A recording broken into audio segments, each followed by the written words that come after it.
Bab 401. Bukankah kamu bilang kamu ingin bertemu David sebelum ini? Dia di Springfield sekarang. Aku akan membuat janji untuk membiarkan semua orang bertemu satu sama lain. Lagi pula, kita semua dari SCC, jadi ada baiknya untuk saling mengenal, kata Clinton. Dia ingin menggabungkan kekuatan ketiganya untuk menangani pengangkatan 10 tahun dalam waktu 3 bulan. Meskipun dia masih tidak tahu bagaimana Lorraine akan membuatnya bertarung dengan Stan. Menurutnya, persaingan mereka tidak lebih dari membandingkan kekuatan yang mendukungnya serta kekuatannya sendiri. Jika mereka membandingkan kekuatan mereka sendiri, dia pikir dia tidak kalah dengan Stan. Namun, dia tidak begitu yakin tentang kekuatan di belakangnya. Bagaimanapun, ibu kota adalah kota yang telah ada selama ribuan tahun. Hampir setiap dinasti dan generasi kerajaan didirikan di sana, sehingga ada banyak keluarga dengan sejarah yang kaya. Springfield hanyalah anak muda yang sedang naik daun dibandingkan dengannya. Dari segi ekonomi, Springfield sudah melampaui ibu kota, tetapi dari segi sejarah dan latar belakang, Springfield masih jauh tertinggal. Dia belum menyelidiki berapa banyak orang yang telah diikat Stan selama beberapa tahun terakhir, tetapi dia yakin bahwa itu lebih dari dirinya sendiri. Dia sekarang perlu mengumpulkan semua kekuatan yang bisa digunakan sehingga dia bisa menghadapi ini. Setelah semua keributan di ibu kota, Clinton sekarang sepenuhnya menganggap David sebagai seseorang yang setingkat dengannya. Sekarang, Clinton harus menghilangkan konflik antara David dan Silva yang disebabkan oleh Daniels sebelumnya. Meski mereka berdua belum pernah bertemu, karena temperamen Silva, dia akan mengingat David. Dia meramalkan bahwa jika ada kesempatan, dia pasti akan menusuk David dari belakang. Silva mungkin bahkan tidak akan memaafkan Clinton jika dia punya kesempatan, apalagi David. Bagi orang seperti Silva, minat adalah hal yang paling penting. Dia adalah ular yang dingin dan berbisa, dan dia mungkin datang dan menggigitmu kapan saja. Karena itu, Clinton juga takut akan terjadi konflik di dekat rumahnya. Jika itu terjadi, dia akan kalah bahkan sebelum janji 10 tahun dimulai. Untungnya, dia masih bisa menahan Silva dan terjadi pertukaran kepentingan di antara mereka. Apakah David di Springfield? Tanya Goldie. Dia baru saja tiba. Kebetulan, saya juga ingin melihat orang yang berani menyebabkan kegemparan di ibu kota, kata Goldie, matanya berbinar. Senang juga bertemu dengannya. Saya juga ingin melihat apa yang David mampu untuk membuat Zimmerman berkorban begitu banyak terakhir kali hanya untuk membelanya, kata Silva juga. Silva, aku meminta David untuk datang ke sini kali ini untuk menyelesaikan kesalahpahaman di antara kalian berdua. Meskipun David sedikit langsung terakhir kali, memang Daniels yang awalnya bersalah. Ditambah lagi, akulah yang menjatuhkan Daniels. Petik 2. Zimmerman, saya tahu apa yang ingin Anda katakan. Jangan khawatir, saya tidak akan melakukan apapun sebelum Anda dan janji 10 tahun Stan, tetapi setelah itu, saya harap Anda tidak akan ikut campur. 1. Oke, karena kamu sudah mengatakan itu, aku tidak punya hal lain untuk dikatakan. Saya akan membuat janji dengan David besok dan semua orang akan bertemu di sini. Clinton menunggu Silva mengatakan itu. Setelah penunjukan 10 tahun berakhir, Silva dipersilakan untuk melawan David sampai mati dan itu tidak akan ada hubungannya dengan dia. Bagaimanapun, semuanya adalah kombinasi kepentingan. Goldie, latar belakang David tidak sederhana, dan dia juga eksistensi yang misterius. Saya masih dapat menemukan sedikit petunjuk tentang dia di masa lalu, tetapi sekarang saya tidak dapat menemukan apapun. Anda sebaiknya tidak tertarik padanya, atau saya khawatir Anda akan terjebak sehingga Anda tidak dapat membebaskan diri darinya, kata Clinton dengan sungguh-sungguh sambil menatap Goldie. Yah, Zimmerman, ini pertama kalinya kamu menunjukkan perhatian yang begitu besar padaku. Aku sangat tersanjung. Sayang sekali kamu tidak mau menerimaku. Saya tidak tertarik dengan Silva jadi saya hanya bisa mencari target berikutnya. Saya tidak percaya ada orang yang saya akan terjebak dan tidak bisa melepaskan diri dari.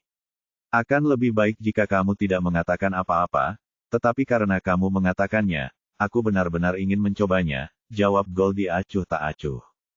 Siapa itu Goldie Rogers? Orang yang membuatnya jatuh cinta belum lahir. Dia bahkan berpikir bahwa Clinton dan Stan, dua tokoh top generasi ini, tidak terlalu hebat. Paling-paling, mereka baik-baik saja. Jika memang ada pria yang membuatnya jatuh cinta, maka dia akan menerkamnya tanpa kebohongan apapun. Semua orang mengira tujuan Goldie adalah seluruh keluarga Rogers.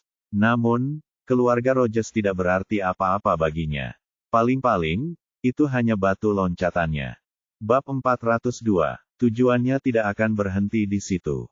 Clinton sangat ingin menamparkan dirinya sendiri. Mengapa dia memiliki mulut yang begitu besar? Terus terang, sulit bagi pria normal untuk menahan godaan wanita seperti Goldie. Bukannya dia sombong dan tidak ingin mendapatkan Goldie, tapi Goldie itu mawar yang berduri. Begitu dia sampai, akan sulit baginya untuk menyingkirkannya. Belum lagi, dia memiliki hal-hal yang lebih penting untuk dilakukan sekarang. Jika dia memprovokasi Goldie, dia akan kalah dari Stan bahkan sebelum Lorraine muncul. Selain itu, Goldie cukup ceroboh, jadi apakah dia benar-benar menyukainya? Mungkin tidak, dia hanya bisa sedikit cemburu pada Lorraine. Goldie, jika Anda benar-benar berpikir demikian, maka saya bersedia membuat kesepakatan dengan Zimmerman hanya untuk membunuh David, sela Silva saat ini. Oke, Silva, jika kamu bisa membunuh David, aku akan menjadi wanitamu. Kenapa tidak, kan? Goldie mendorongnya, tidak peduli bahwa dia menambahkan bahan bakar ke api. Apakah kamu serius? Tentu saja, kapan aku pernah menarik kembali kata-kataku? Oke, berhenti bicara, kalian berdua. Semakin banyak Anda berbicara, semakin Anda menjadi keterlaluan.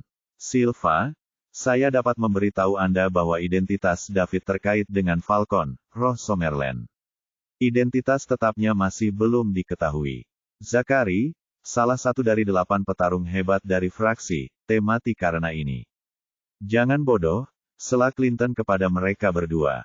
Jika dia tidak menghentikan mereka berdua sekarang, mereka mungkin benar-benar telah pergi dan menyerang David. Yang satu ingin mencobanya sementara yang lain benar-benar punya nyali untuk melakukannya. Falcon, roh Summerland. Goldie dan Celia terkejut. Ini jauh lebih jelas daripada ketika Clinton mengatakan bahwa latar belakang David tidak sederhana. Di Summerland, tidak ada keluarga yang ingin menyinggung Falcon. Mereka semua berusaha membuat orang yang mereka kenal masuk ke dalam. Zimmerman, apakah kamu yakin? Anda tidak boleh mengutarakan omongan kosong tentang ini, tanya Silva. Ya, tidak semua orang bisa bergabung dengan Falcon. Lagi pula, bukankah Falcon tidak pernah terlibat dalam perkelahian antar keluarga? Apakah kematian Zachary ada hubungannya dengan Falcon? Goldie juga bertanya dengan rasa ingin tahu. Clinton menatap mereka berdua. Dia tahu mereka tidak akan menyerah kecuali dia menjelaskannya kepada mereka. Dia juga mengetahui hal ini melalui koneksinya di ibu kota. Pada akhirnya, keluarga Zimmerman dulunya adalah keluarga bangsawan elit di ibu kota. Ketika pihak lain mengungkapkannya, mereka juga mengatakan kepadanya untuk tidak menyebarkan berita ini. Saat ini, dia tidak punya pilihan. Jika dia tidak memberitahu mereka, keduanya akan terus bertanya. Zachary menghancurkan. Falcon memberitahu tuan tua keluarga Queen melalui menteri kabinet ibu kota dan kemudian meminta keluarga Queen untuk tidak melakukan hal bodoh. Jika tidak, keluarga Queen akan tumbang.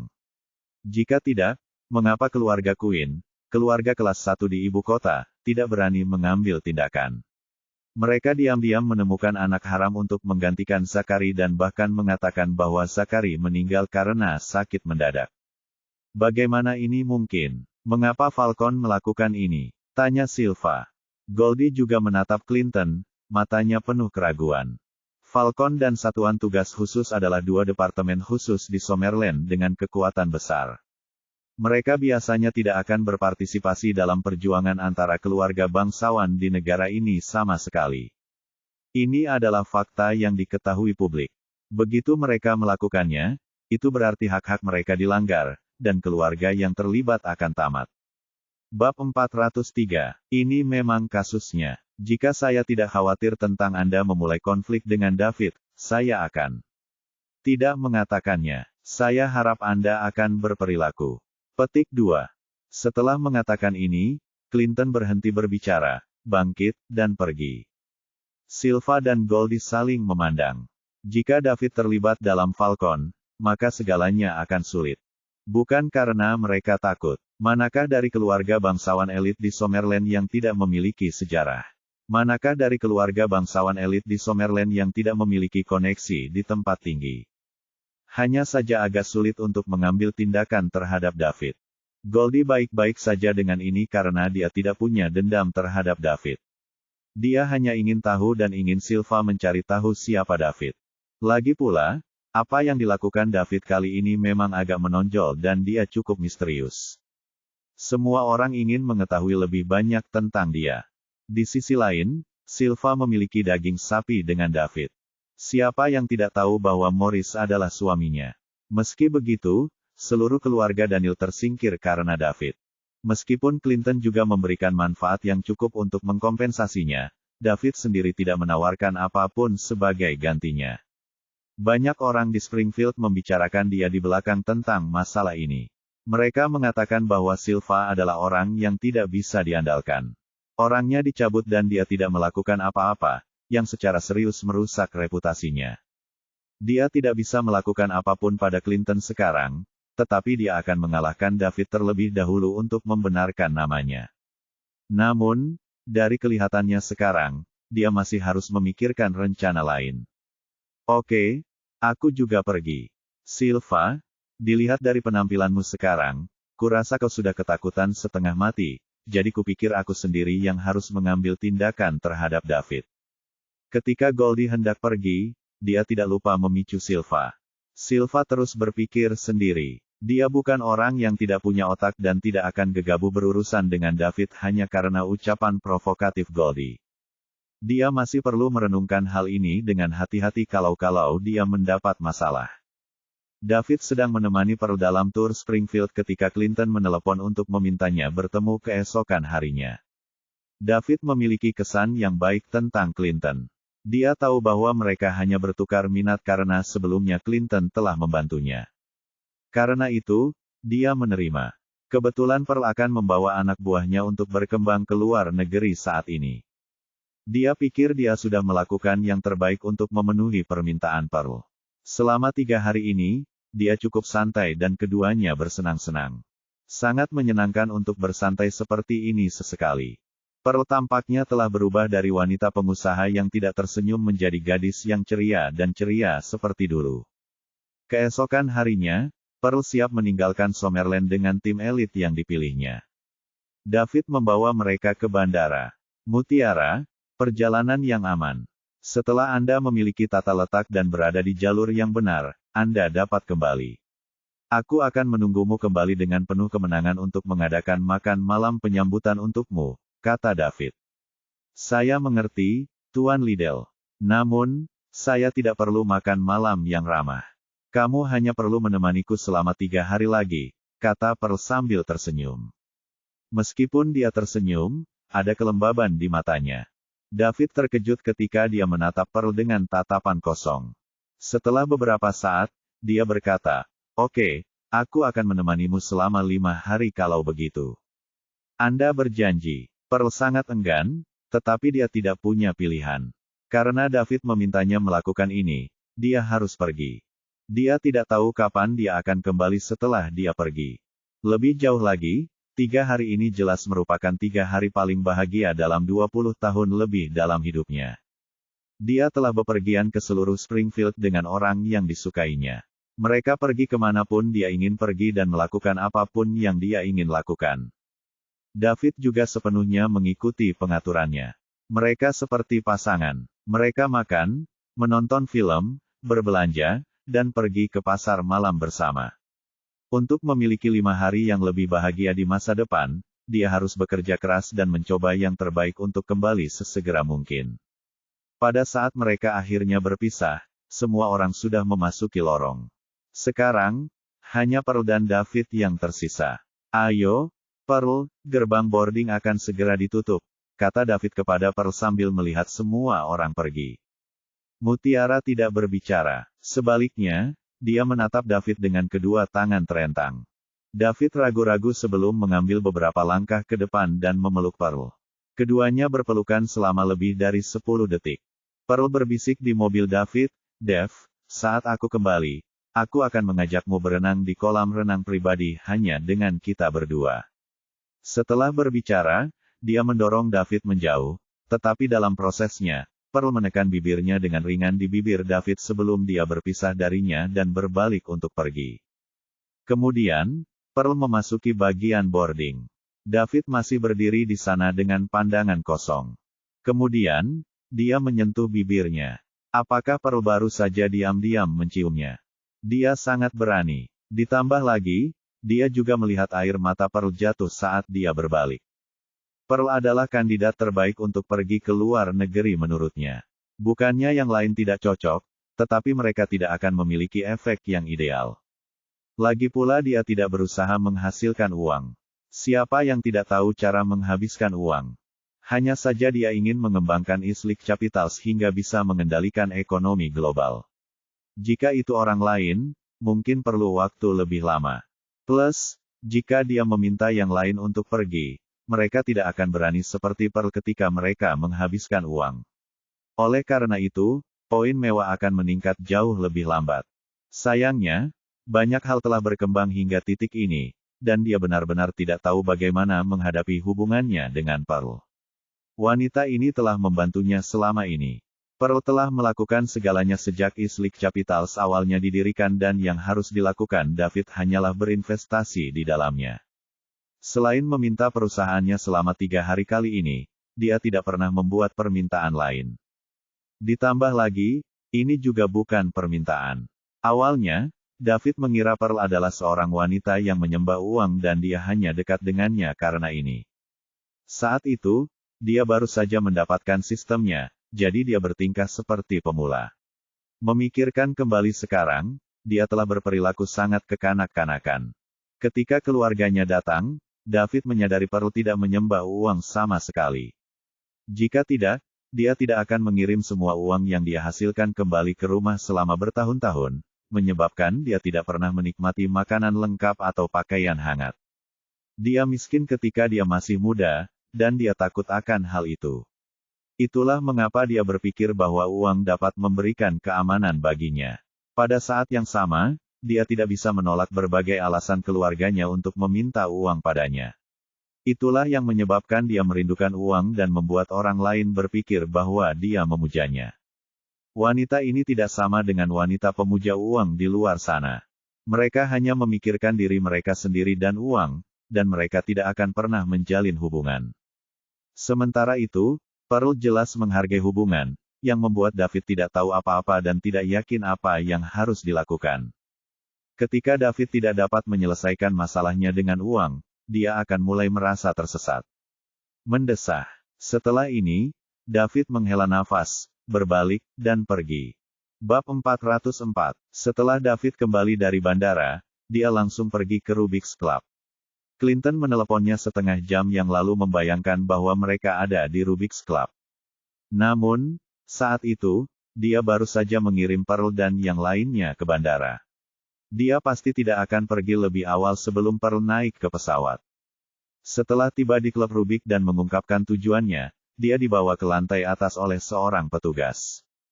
Setelah mencapai lantai atas Rubik's Club, petugas membawa David ke kamar pribadi Clinton dan pergi. Ini bukan tempat yang tidak bisa dia masuki. David tidak mengetuk pintu. Sebaliknya, dia hanya mendorong pintu terbuka dan masuk. Dengan peningkatan kekuatan yang tajam selama periode ini, David mulai perlahan beradaptasi dengan perubahan yang disebabkan oleh kekuatannya sendiri. Meskipun dia tidak tahu banyak tentang kekuatan struktur Summerland karena latar belakang yang dangkal, dengan kekuatan saat ini, bahkan Lucas dan Lyman bukanlah saingannya. Ditambah lagi, dia bahkan secara pribadi dipanggil oleh Tuan Tua Stephanie.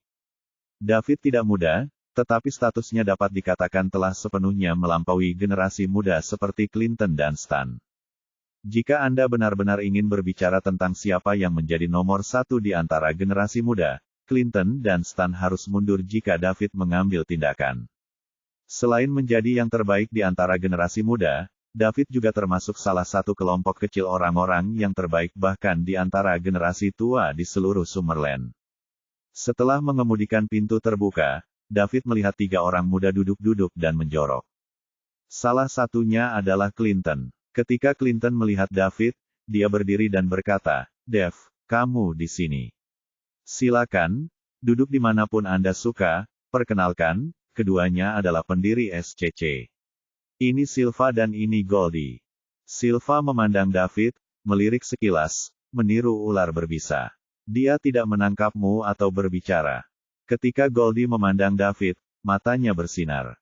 Dia tidak menyangka seseorang dengan nama biasa seperti itu akan terlihat begitu tampan dan tenang.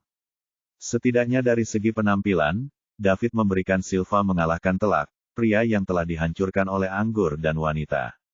David bahkan jauh lebih baik dari Clinton jika dia membandingkan mereka. "Halo, saya Goldie Rogers." Goldie berdiri dengan murah hati dan mengulurkan tangan sebelum berkata, "Halo, saya David Liddell." David juga mengulurkan tangannya untuk menjabat tangan Goldie. Karena wanita cantik itu sangat murah hati, dia tidak bisa malu-malu. Ketika dia duduk, David melirik Silva. David bisa merasakan 3 aura berbeda dengan kekuatan pikiran yang kuat saat memasuki ruangan. Clinton kuat dan garang, Goldie memikat, sementara Silva seram dan dingin. 3 aura berbeda dari 3 master peringkat naga. David juga kaget. Kapan master peringkat naga mulai muncul di mana-mana? Tim Vulture dari Falcon hanya memiliki 10 Master Dragon Rank dan dia baru saja bergabung dengan tim. Saat ini, ada 3 di sini. Namun, dia tidak mengekspos mereka karena orang-orang ini hanya menunjukkan kekuatan puncak Tiger Rankers sementara Clinton menunjukkan kekuatan seseorang yang setengah jalan ke Dragon Rank. Jika bukan karena kekuatan pikiran yang sangat kuat, dia tidak akan menyadarinya sekalipun. Ternyata ada banyak bakat terpendam di dunia ini. 3 orang yang dia temui dengan santai semuanya adalah master dari Dragon Rank dan mereka tidak terlalu tua. Mereka tampak seperti baru berusia 30-an. David tidak tahu berapa banyak master yang tersembunyi di luar sana. Oleh karena itu, dia masih belum bisa mengendur sekarang. Dia setidaknya perlu mendapatkan terobosan dalam fisiknya dan memasuki dunia lain sebelum dia bisa merasa sedikit lebih nyaman. Dibandingkan dengan orang ketiga ini, Zachary dari 8 petarung hebat dari fraksi T, Hank, dan yang lainnya semuanya hanyalah sampah. Mereka bahkan tidak berada di Tiger Rank. Jika itu masalahnya, apakah T-Man Stan bisa bersaing dengan Clinton? Setidaknya aku mungkin berada di peringkat naga. Jika tidak, dia tidak akan memenuhi persyaratan dan tidak akan membiarkan Clinton mengikatnya ke dalam kompetisi seperti ini. Bab 405, Zachary dan Hank bisa menjadi salah satu dari 8 petarung hebat ketika mereka bahkan tidak berada di peringkat harimau, jadi 6 petarung hebat lainnya mungkin tidak jauh lebih baik dari mereka. Mengapa seorang Dragon Ranker membentuk fraksi T dengan sekelompok orang yang bahkan belum mencapai peringkat harimau? Bukankah ini seperti orang dewasa yang membawa beberapa anak untuk bermain di lumpur? Selanjutnya, jika fraksi T hanya memiliki Stan sebagai satu-satunya Dragon Ranker mereka, bagaimana mereka akan bertarung melawan 3 Dragon Ranker di SCC? Atau apakah fraksi T juga menyembunyikan bakat mereka? David tidak mengerti mengapa orang-orang ini selalu bersembunyi. Apakah mereka memiliki musuh yang ingin mereka kejutkan? Dev, kamu menamparkan wajah fraksi T kali ini di ibu kota dan akhirnya membalas SCC. Kami telah ditekan oleh fraksi T selama ini, kata Clinton sambil tersenyum. Kau lucu sekali, Clinton. Aku tidak melakukan apa-apa. David, apakah keluarga Queen tidak mengganggumu setelah kamu membunuh Zachary? Tanya Goldie langsung. Tidak ada ide. Zachary menyewa seseorang untuk membunuhku, jadi aku membunuh terlebih dahulu. Saya pikir keluarganya mungkin tidak memiliki wajah untuk menyebabkan masalah bagi saya. Bagaimanapun, Zachary lah yang melakukan langkah pertama. Seorang pembunuh juga akan dibunuh oleh orang lain dengan cepat atau pelan-pelan, kata David. Goldie jelas tidak puas dengan jawaban David. Dia akan terus mengejar masalah ini tetapi Clinton memilih lebih maju darinya. Dev mengerahkan kekuatan fraksi T dengan membunuh Zachary dan dia adalah pahlawan besar bagi SCC. David sedikit terdiam. Bagi ketiganya, sampah seperti Zachary yang bahkan belum mencapai peringkat harimau setara dengan seekor nyamuk. Saat ini, Clinton ingin mengucapkan terima kasih atas kontribusinya yang besar kepada SCC dengan membunuh Zachary. David hanya bisa memuji Clinton atas penampilannya yang luar biasa. Clinton, kamu tidak harus begitu sopan. Jarang bagi David untuk memiliki kesempatan untuk kembali, dan tidak ada artinya untuk terus berlama-lama. Jika dia punya waktu untuk mengunyah lemak dengan mereka, dia mungkin juga kembali dan berpikir tentang bagaimana menghabiskan lebih banyak uang dan mendapatkan lebih banyak poin mewah. Lebih penting untuk memiliki invasi dalam fisiknya sekarang. Oke, saya tidak akan menyebutkan masalah ini lagi. Saya meminta Anda untuk datang ke sini hari ini untuk memperkenalkan Anda kepada dua pendiri SCC. Pada saat yang sama, saya ingin memperjelas kesalahpahaman antara Anda dan Silva. Kesalahpahaman apa yang kita miliki? David bertanya. Sepertinya ini pertama kalinya dia bertemu dengan pria bernama Silva ini. Sejak dia berjalan melewati pintu, Silva melihatnya dengan mata jahat. Awalnya, David sedikit penasaran. Terakhir kali Anda datang ke sini, Anda mengalahkan saudara kandung Daniel, yang merupakan bawahan Silva, kata Clinton. Saya mengerti. David tiba-tiba menyadari. Tidak heran pria itu menatapnya dengan niat membunuh saat dia melangkah ke dalam ruangan. David mengira Silva cemburu karena David lebih tampan darinya. Namun, apakah dia akan membunuh hanya karena orang lain lebih menarik darinya? Ini nggak masuk akal. Sayangnya, ini sebabnya. Saudara-saudara Daniel adalah sampah dengan melakukan semua hal itu. Jika Silva bisa menganggap mereka sebagai bawahan mereka, itu berarti dia juga bukan orang baik. David bisa merasakannya dari aura jahat dan dingin yang dipancarkan Silva. David tidak ingin berpura-pura berada dengan orang seperti itu, dan dia juga tidak ingin berdamai dengan Silva. Jika Silva berani memprovokasi David, David akan menyingkirkannya. Dia telah menyingkirkan Justin, peringkat teratas naga ranker, jadi tantangan apa yang akan menghadap seseorang yang berada di tahap pemula peringkat naga. Jadi, David langsung berkata, tidak ada yang salah pahamkan. Saya sangat berbelas kasih karena tidak membunuh orang-orang keji seperti saudara Daniel. Orang Sylvia ini tidak perlu bertanya maaf padaku. Saya sangat pemaaf dan saya tidak akan membagi rambut tentang ini. Petik 2. Bab 406. 3 orang di ruangan itu tercengang setelah David selesai berbicara. Bahkan Clinton tidak menyangka David akan mengatakan itu. Jelas bahwa David bermaksud menyinggung Silva dengan melakukan ini. Silva menatap David dengan mata seperti ular. Siapapun yang mengenalnya bisa tahu bahwa dia marah. Zimmerman, bukan karena aku tidak menghormatimu, tapi kau sendiri yang mendengar betapa tidak pedulinya dia dan bagaimana dia tidak menghormatiku. Apa kau tidak ingin meminta maaf padaku? Tanya David, pura-pura tidak tahu.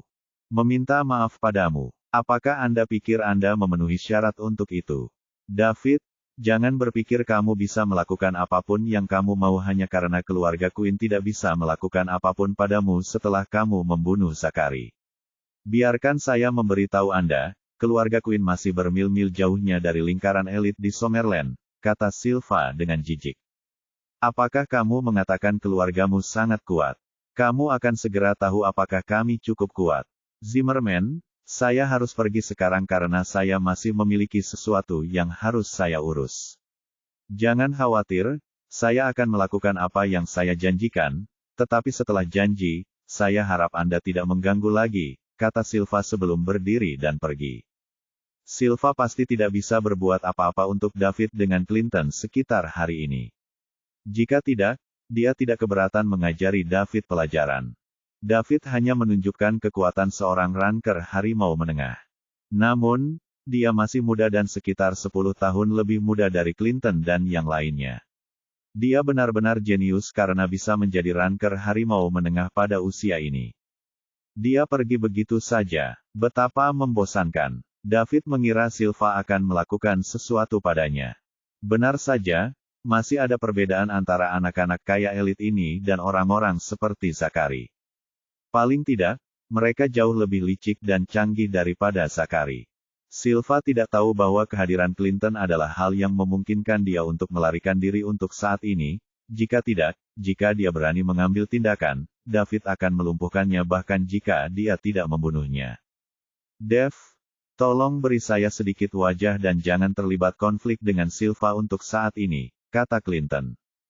Tujuan dia membawa kedua pria itu ke sini adalah untuk menjernihkan kesalahpahaman mereka, jangan sampai mereka berkelahi. Tidak peduli siapa yang menang atau kalah, itu akan melemahkan kekuatan orang-orang di sisinya. Tanpa diduga, keduanya akhirnya berpisah dengan cara yang buruk. Dalam hal ini, dia tidak ingin khawatir lagi. Itu akan baik-baik saja selama tidak ada yang terjadi pada mereka berdua dalam 3 bulan ke depan. Clinton, jangan khawatir. Saya tidak akan menyerang kecuali seseorang menyinggung saya. Selama mereka tidak memprovokasi saya terlebih dahulu, saya tidak akan mengambil inisiatif untuk mengambil tindakan, kata David penuh arti. Itu keren. Jika Anda membutuhkan bantuan saya di Springfield, katakan saja. Saya masih cukup dihormati di Springfield. Setelah ini, David dan Clinton berbicara tentang beberapa topik yang tidak relevan. Sementara itu, Goldie menunjukkan minat yang besar pada David. Seperti itulah wanita. Mereka adalah makhluk yang sangat ingin tahu. Semakin misterius sesuatu, semakin mereka ingin mempelajarinya. Jika dia bisa mencari David dengan mudah, dia tidak akan tertarik padanya. Namun, saat ini, mereka tidak dapat menemukan informasi tentang David sama sekali. Semakin misterius dia, semakin dia membangkitkan rasa ingin tahunya. Dia secara tidak langsung mencoba menanyakan latar belakang dan identitas David. Namun, jawaban David tidak dapat ditembus. Setelah mengobrol untuk waktu yang sangat lama, dia tidak bisa mendapatkan informasi apapun darinya. Setelah meninggalkan Rubik's Club, rencana awal David adalah mampir ke Salt River Province untuk mengunjungi Bibi Sally dan Bibi Diana. Setelah itu, dia akan pergi menghadiri reuni. Bab 407. Namun, sekarang, rencananya telah berubah. Reuni kelas mungkin ditunda untuk beberapa waktu. Istirahat baru saja dimulai dan beberapa teman sekelas belum kembali, jadi itu untuk sementara ditetapkan selama sebulan kemudian. Ini diputuskan oleh teman-teman sekelasnya di obrolan grup kemarin. Karena masih pagi, David berencana membawa Julia ke Dark Chapel sebelum ini karena ini adalah hal terpenting dalam daftarnya saat ini. Akan baik-baik saja jika dia tidak bisa datang ke reuni ketika saatnya tiba. Dia akan mendapatkan lebih banyak kesempatan untuk bertemu mereka di masa depan. Keamanan Dark Chapel adalah hal terpenting untuk saat ini. Dia hanya akan santai tentang mengekspos identitasnya dan diserang oleh Falconia hanya ketika Dark Chapel mulai menggunakan medan magnet dan benar-benar aman. Setelah membuat rencananya, David terbang kembali ke ibu kota pada hari yang sama. Kali ini, dia tidak memberi tahu Celia. Sebagai gantinya, dia langsung saja Julia ke Dark Chapel keesokan harinya. Pemberhentian pertama mereka adalah Low City, kota provinsi terdekat dengan Dark Chapel. David dan Julia terbang langsung dari Capital City ke Low City di mana mereka beristirahat selama sehari. Kemudian, mereka mengambil helikopter dari pangkalan militer setempat ke Dark Chapel keesokan harinya. Beberapa jam kemudian, mereka tiba di wilayah udara Dark Chapel sebelum mendarat. Meskipun ini adalah pesawat militer, itu tampak seperti pesawat sipil karena sengaja disamarkan. Jika tidak, itu akan ditemukan oleh mata-mata Falconia dan akan ada masalah yang tidak perlu. Sebagai pusat transportasi kedua kerajaan, ada banyak pebisnis yang melewati Dark Chapel setiap hari. Itu juga sebuah kota kecil tapi makmur, dan banyak helikopter melakukan perjalanan bolak-balik di sekitarnya. Oleh karena itu, David dan Julia tidak mencolok. Ketika tentara bayaran yang haus darah memegang kendali, pajak yang dikenakan pada orang-orang di sini sangat tinggi sehingga sebagian besar uang yang mereka hasilkan pergi ke tentara bayaran yang haus darah. Namun, mereka tidak punya pilihan selain membayar karena kedua kerajaan tidak memiliki yurisdiksi atas tempat ini. Mercenari yang haus darah membuat peraturan di sini dan kapten mereka adalah seorang maniak. Mereka akan sering menangkap orang-orang yang melawan. Setelah mereka ditangkap, mereka tidak akan pernah kembali. Alter Red Flame Mercenaries menyingkirkan mercenari yang haus darah, Mereka menghapus pajak dan biaya, yang menyenangkan orang-orang yang berbisnis di sini karena mereka sebelumnya harus membayar banyak uang setiap tahun. Sebagian besar orang yang melakukan bisnis di Dark Cape adalah warga dari dua kerajaan, dan ada sangat sedikit masyarakat adat di Dark Cape. Setelah David dan Julia turun dari helikopter, helikopter pun lepas landas. Pilotnya berasal dari Departemen Militer Kota Lou. Dia telah menerima perintah dari atasannya untuk mengirim 2 orang ke Dark Cape. Meskipun dia sedikit penasaran dengan identitas keduanya, sebagai seorang prajurit, dia tidak akan dengan bebas membuka mulutnya dan tidak akan bertanya tentang hal-hal yang tidak menjadi perhatiannya. Dia tidak mengatakan sepatah kata pun kepada David dan Julia dalam beberapa jam dia mengemudikan helikopter. Ini adalah kesadaran yang dia miliki sebagai seorang prajurit. Setelah mereka turun dari helikopter, David membawa Julia ke kastil di pusat Dark Cape. Mereka telah mengganti pakaian mereka dan tidak ada yang tahu seperti apa penampilan mereka. Ketika mereka tiba di pintu masuk kastil, David memanggil Killer untuk datang menjemput mereka. Setelah mereka masuk ke kastil, David kembali seperti biasanya. Orang-orang yang ditempatkan di kastil semuanya adalah anggota Red Flame Mercenaries yang lebih dapat diandalkan. Oleh karena itu, David tidak khawatir bahwa dia akan diekspos. Selain itu, begitu Julia berhasil, itu akan baik-baik saja bahkan jika identitasnya terungkap. Tanpa ancaman senjata mematikan skala besar dari Falconia, David tak kenal takut. Selain itu, dia memiliki suatu tempat yang mendukungnya. Selanjutnya, Julia mulai membenamkan dirinya ke dalam pekerjaannya dan mengumpulkan semua jenis peralatan. Ini semua dikirim ke sini melalui berbagai saluran sebelum dia dan David tiba. Sementara itu, David meminta Killer untuk memanggil tim inti Red Flame untuk rapat. Bab 408. Di dalam pusat kastil di Dark Cape, David meminta Killer untuk memanggil petinggi Red Flames Mercenaries untuk rapat. Segera, mereka tiba satu demi satu. Wakil Kapten pertama, Killer. Wakil Kapten kedua, Paul. Wakil Kapten ketiga, Tulip. Ada juga seorang pemuda kurus dan tampak lemah. David ingat bahwa dia seharusnya seseorang dari tentara bayaran yang haus darah. Kenapa dia ada di sini? David melontarkan pandangan bertanya pada Killer. Ketika Killer melihatnya, dia berdiri dan berkata, "Kapten, dia adalah mantan penasihat tentara bayaran yang haus darah. Namanya Rory Hudson dan dia adalah penduduk asli Dark Cape. Saya telah melihat masa lalunya dan dia tidak membunuh siapapun saat dia berada di tentara bayaran yang haus darah. Pada dasarnya, dia hanya akan membantu mercenari yang haus darah dengan urusan internal. Banyak idenya bermanfaat untuk perkembangan kita, dan dia memiliki reputasi yang baik di Dark Cape, jadi saya memutuskan untuk mempertahankannya." "Rory Hudson menyapa Anda, Kapten." Pria kurus itu melangkah maju dan membungkuk pada David. David menatap pria itu dengan penuh perhatian. Dia tampak tidak terlalu tua dan tampak seperti berusia 27 atau 28 tahun. Dia sedikit kurus dan dia tidak memiliki banyak kekuatan. Dia seharusnya berada di kelas kedua atau ketiga, yang sedikit lebih kuat dari orang biasa. "Apakah kamu penduduk asli Dark Cape?" David bertanya. "Ya, Kapten," jawab Rory. "Karena kamu dulu adalah penasihat darah tentara bayaran yang haus, kamu seharusnya mempelajari Dark Cape dengan cermat sebelum ini. Katakan padaku, bagaimana situasi saat ini di Dark Cape?" "Kapten, saya percaya bahwa meskipun situasi Dark Cape saat ini tampak baik-baik saja, itu masih didasarkan pada keseimbangan antara kedua kerajaan. Setelah keseimbangan antara kedua kerajaan mulai sedikit mencengangkan, Dark Cape akan dihancurkan." Petik 2. Oh, harap spesifik. Tanjung Gelap terletak di antara dua kerajaan, dan itu adalah satu-satunya tempat tanpa gangguan magnet, jadi itu adalah titik strategis yang sangat penting. Tak satu pun dari dua kerajaan akan mengizinkan yang lain untuk mendapatkannya. Jadi begitulah yang ditempati oleh mantan tentara bayaran haus darah dan api merah saat ini. Tapi begitu keseimbangan antara kedua kerajaan rusak, Dark Cape akan berada dalam situasi genting. Dark Cape hanyalah sebuah perahu kecil di depan dua kerajaan dan bisa ditelan ombak besar kapan saja.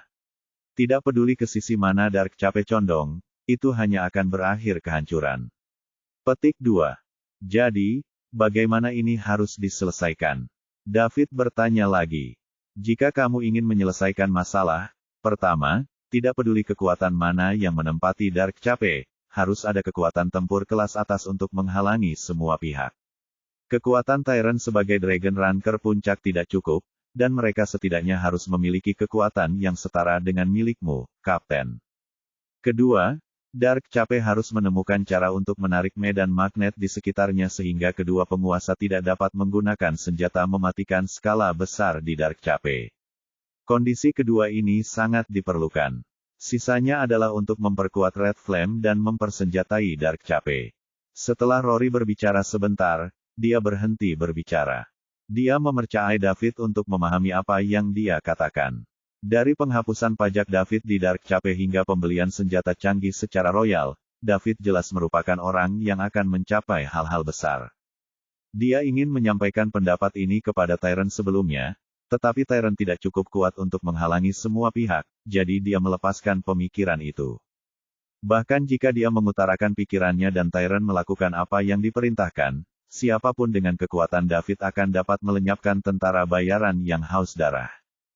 Jadi, kedua kondisi itu tidak dapat disangkal, Dark Cape tidak akan aman jika salah satu dari mereka tidak diterapkan. Rory, ada baiknya kamu memikirkan hal ini. Saya akan menyerahkan pengembangan Dark Cape kepada Anda. Mereka bertiga akan bekerja sama denganmu dan aku yakin kamu juga ingin melindungi kampung halamanmu, kan? Ya, Kapten. Rory menjawab dengan gembira. Meskipun dia telah dibawa oleh 3 wakil Kapten Red Flame, semuanya masih belum pasti tanpa Kapten di sekitar. Itu karena dia tahu bahwa wajah perak adalah penguasa sebenarnya dari api merah. Sekarang dia akhirnya ditegaskan oleh Kapten, dia secara alami berada di atas bulan. Selain itu, tentara bayaran api merah jauh lebih manusiawi daripada tentara bayaran yang haus darah. Mereka hanya membunuh orang-orang yang pantas untuk dibunuh, tidak seperti tentara bayaran yang haus darah yang beroperasi dengan keyakinan, jalanku atau jalan raya. Selanjutnya, Tyrant benar-benar gila. Red Flarne juga memerdekakan Dark Cape dari pajak, yang akan menjadi astronomi. Kelompok tentara bayaran mana yang tidak ingin menduduki Dark Cape untuk pajak setinggi langit? Dia sedikit bingung tentang niat sebenarnya dari Red Flame menduduki Dark Cape. Kali ini saya di sini untuk memberitahu Anda bahwa Dark Cape akan menjadi basis masa depan api merah. Kita harus membuat tempat ini menjadi sebuah entitas yang tidak takut dengan kekuatan apapun, termasuk 2 kerajaan. Jadi Killer, kamu harus cepat membeli berbagai senjata dan perlengkapan yang aku minta. Baik, Kapten, jawab Killer dengan hormat. Peralatan yang sandal di sini 2 hari lalu dapat menarik medan magnet untuk menyembunyikan Dark Cape setelah dirakit. Saya juga menyewa teknisi untuk datang.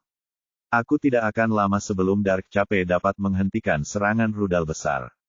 Ditambah dengan kekuatan yang saya tunjukkan, kami telah memenuhi 2 kondisi yang disebutkan Rory. Setelah ini, saya akan meninggalkan sisa perkembangan untuk Anda semua. Petik 2. Betulkah? 3 wakil kapten bertanya pada saat yang sama. Tentu saja, aku tidak akan bercanda tentang ini. Itu keren. Core yang hadir sangat bersemangat. Dark Cape akan menjadi tempat yang tidak takut pada kekuatan apapun, dan mereka akan jauh lebih nyaman tinggal di sini. Bagi siapa saja yang memiliki kerabat dan teman, Anda dapat meminta mereka untuk pindah ke Dark Cape. Tempat ini sangat besar dan masih banyak tempat yang belum dikembangkan. Saya ingin mengubahnya menjadi negara yang merdeka. Ya, Kapten. Untuk periode berikutnya, David mengawasi Julia di Dark Cape. Tarikan medan magnet tidak melengkung seperti yang dilakukan David. Itu bukan kesepakatan yang dilakukan bahkan setelah perangkat dirakit, karena mereka akan menjual kebutuhan untuk melakukan banyak eksperimen. Dengan demikian, kemajuannya sangat lambat. Bulan hala berlalu dengan cepat. Namun, Julia masih belum selesai. Secara luas, dia akan bekerja lebih dari 10 jam sehari. David akan membiarkan istirahat bila perlu, 11 tahun, jadi tidak ada alasan untuk khawatir. Di aula inanti yang lalu, Dark Cape telah membeli banyak senjata. Mereka bahkan membeli 8 kapal selam dan 1 kapal induk dari pasar gelap Chaosland. Selain itu, Pearl secara bertahap mulai menjalankan perencanaan di luar negeri sementara ibu kota Liga Timur di negara itu terus berkembang. Poin mewah David mengalami peningkatan pesat. Itu telah meningkat dari 1.200 poin setengah bulan lalu menjadi lebih dari 3.600 poin sekarang. Itu semakin dekat dengan 10.000 sekarang. Bab 409. Waktu berlalu hari demi hari. Poin mewah David pada dasarnya meningkat lebih dari 100 poin setiap hari rata-rata.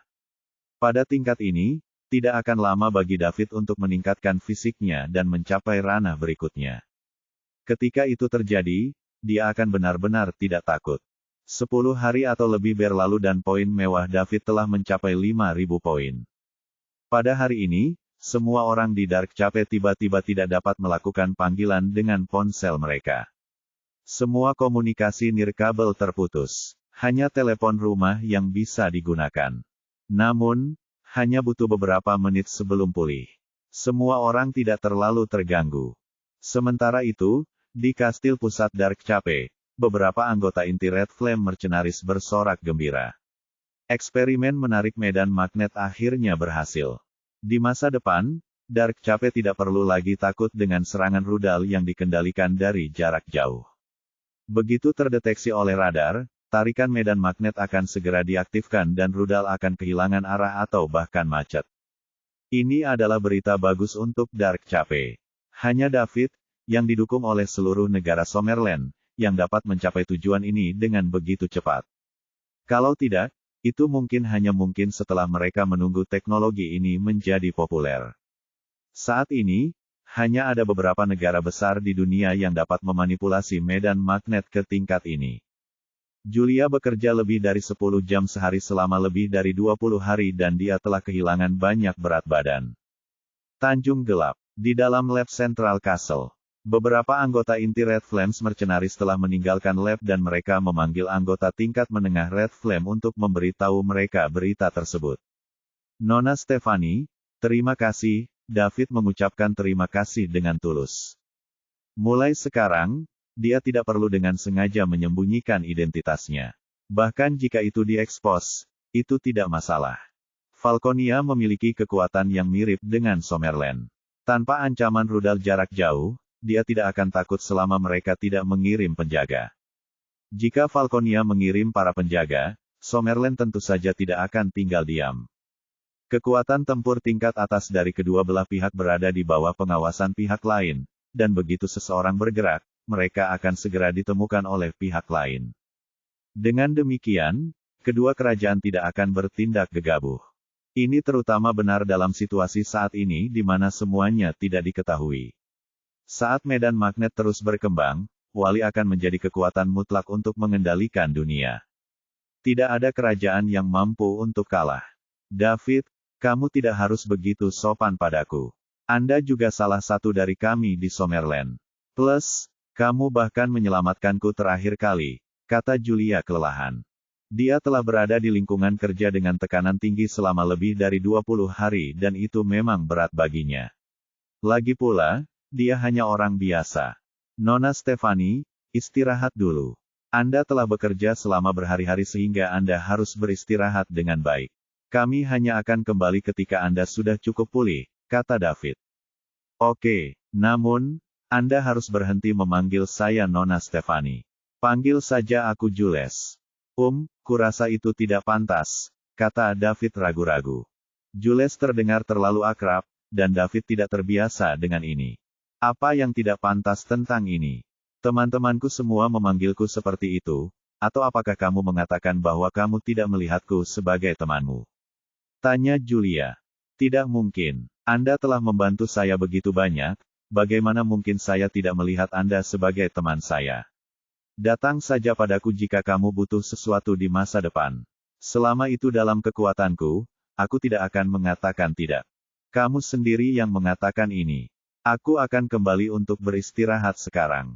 Benar, karena kita berteman, kamu harus memanggilku apa? Julia bertanya dengan nakal. Nona Jules. Dia, Julia memandang David dan mengeluarkan suara bertanya. Jules, Kembalilah istirahat sekarang. Itu lebih seperti itu. Setelah Julia mengatakan itu, dia pergi sambil tersenyum.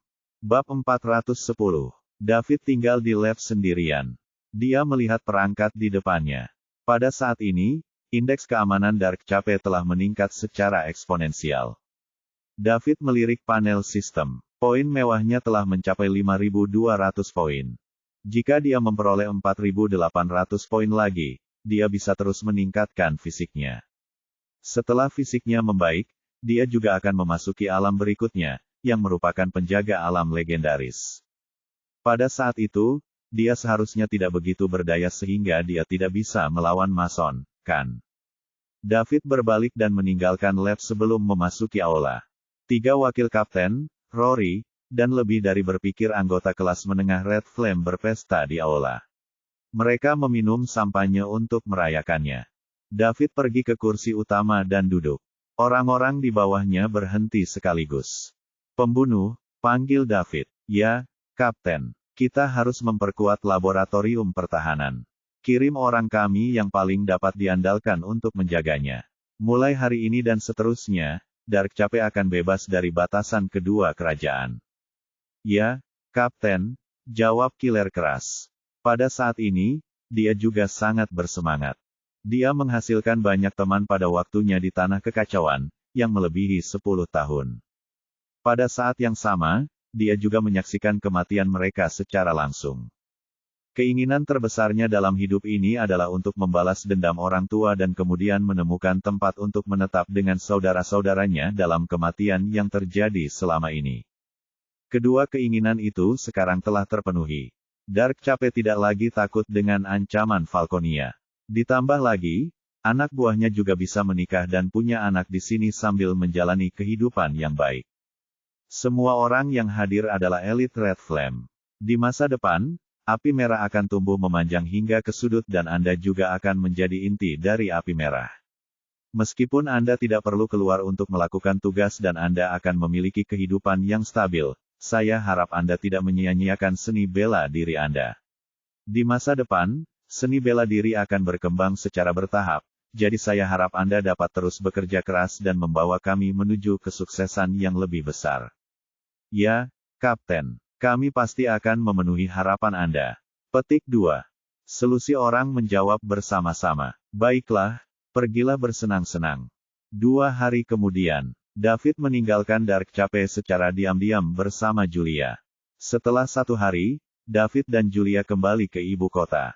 Setelah mengirim Julia kembali, David menelepon Celia dan menyuruhnya menunggu di rumah karena dia akan tiba sebentar lagi. Anggota keluarga Celia semua ada di rumah hari ini dan mereka tidak pergi kemanapun. Itu karena David memberitahu Celia sebelumnya bahwa dia akan datang ke ibu kota hari ini. Jadi, keluarga 3 orang itu di rumah menunggu David. Mindy dan John telah mengawasi Islik Capitals sejak mereka mengetahui bahwa David adalah bos di baliknya. Semakin banyak mereka mengetahui tentang ibu kota Liga Timur, semakin mengejutkan mereka. Jumlah perusahaan yang akan diinvestasikan oleh Islik Capitals setiap hari tumbuh seperti orang gila. Penilaian dunia luar dari Islik Capitals juga berubah setiap hari. Saat ini, itu mendekati nilai pasar 2 triliun. Beautylish juga semakin besar dengan bantuan Islik Capitals. Dalam waktu kurang dari sebulan, nilai pasar mereka telah berlipat ganda. Mereka sekarang telah membuka ratusan toko dan mereka juga mulai merambah ke kota-kota di sekitar ibu kota. David bukan lagi bocah malang yang dipandang rendah Mindy. Dia tampaknya telah menjadi bujangan yang sangat memenuhi syarat yang akan dilayani dengan hati-hati oleh Mindy dan suaminya. Setelah mengetahui bahwa David akan datang, mereka berdua bahkan tidak pergi bekerja. Mereka menunggu di rumah tetapi tidak berani meminta putri mereka untuk mendesak David agar datang lebih cepat. Ini adalah perbedaan perlakuan yang disebabkan oleh perubahan status.